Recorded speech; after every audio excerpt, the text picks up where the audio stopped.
যারা ছিল রাজনীতি মাঠে একে অপরের বন্ধু কাঁধে কাঁধ মিলিয়ে সংগ্রাম করেছে, গণতন্ত্রের জন্য লড়াই করেছে, আজ তারাই হয়ে গেল চির দুই প্রতিদ্বন্দ্বী। হ্যাঁ, আমি ছাত্রদল আর ছাত্র শিবিরের কথাই বলছি।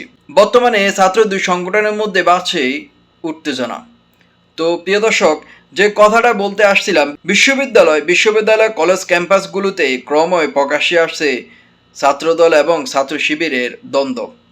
কথায় লড়াই তো চলছে, মাঝে মধ্যে দ্বন্দ্বের রূপ নিচ্ছে হাতাহাতি, হামলাতেও।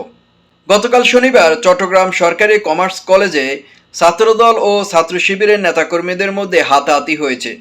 জাতীয় বিশ্ববিদ্যালয়ে ভর্তি পরীক্ষা চলাকালীন গতকাল দুপুরে 12:30টার দিকে এ ঘটনা ঘটে। এ সময় কলেজে আসা পরীক্ষার্থী অভিভাবকদের মধ্যে আতঙ্ক ছড়িয়ে পড়ে।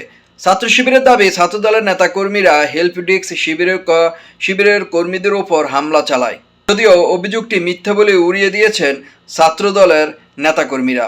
তারা বলছেন, ছাত্রদল ধরে আওয়াজ তুলে আক্রমণের চেষ্টা করেন।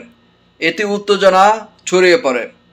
চট্টগ্রাম মহানগর দক্ষিণ শাখা ছাত্র শিবিরের সভাপতি ইব্রাহিম হোসেন রনি বলেন, জাতীয় বিশ্ববিদ্যালয় পরীক্ষা উপলক্ষে আমরা আমাদের বাইরা সহ ভর্তি যারা ইচ্ছুক তাদের জন্য, অভিভাবকদের জন্য বসার জন্য একটা হেল্প ডেস্ক আমরা তৈরি করি। সেখানে ছাত্রদলের নেতাকর্মীরা এসে বাধা দেয়, এতে বেশ কয়েকজন আহত হয়েছেন।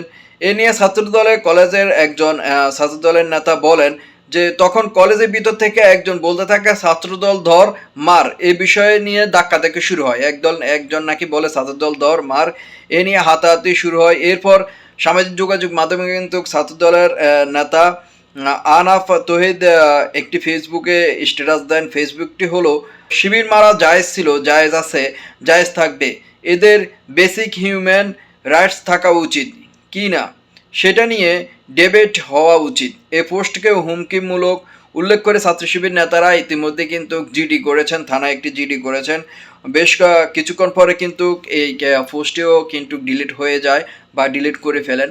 তো রাজনৈতিক মাঠটা আসলে ভবিষ্যতে কেমন হবে, বর্তমানে যে ছাত্র দুই সংগঠনটি রয়েছে, ছাত্রদল এবং ছাত্র শিবির, ব্যাপক জায়গায় বিভিন্ন জায়গাও দেখতে পেয়েছি যে হাতাহাতি, মুখামুখি উত্তেজনা চলছে তাদের মধ্যে।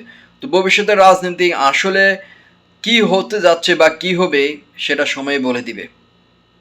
ধন্যবাদ সকলকে।